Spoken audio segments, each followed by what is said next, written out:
சரி, பிரம்மா அரசியல்வாதி கணக்கு எல்லாமே ஒண்டிச்சு எல்லாம் கணக்கு கையில் வச்சுக்கிட்டே வாங்கப்பா.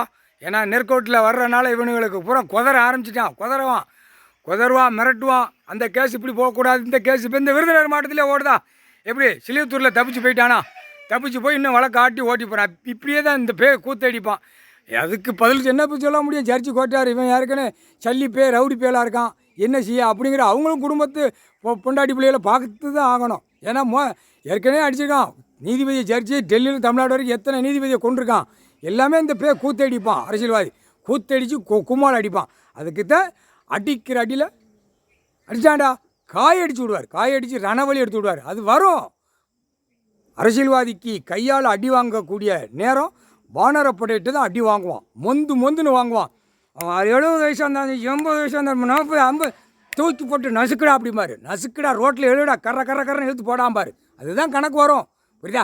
ஏண்டா இப்போ ஆட்டத்தில் இருக்கான், சரணடைய மாட்டான். பல கோடி பேப்பர் நகைகள் எட்டம் டாக்குமெண்ட்ஸு எழுதி வச்சுருக்கோம். என் பொண்டாட்டி பிள்ளை டெய்லி என் மவாலாம் பிள்ளையெல்லாம் விரிச்சு விலைக்கு உட்காந்துருக்கு நாங்கள் நக்கிக்கிட்டு இருக்கோம்னு இவன் நினைக்கான். அந்த நிற தூக்கி போட்டு மிதிப்பார். பூமியை பாழாக்கியிருக்கான்ல, எல்லா இடமும் பூமியை பாழாக்கி வச்சுருக்கான். விவசாயத்தை பாழாக்கி வச்சுருக்கான். அதனால் தூக்கி போட்டு மீதி போடார். முக்கால் சேர்த்தியா புரிஞ்சுக்கோங்கடா. போட்டாச்சுடா கணக்கு. கோற்றார் ஆணும் பெண்ணும் டெல்லி டு தமிழ்நாடு.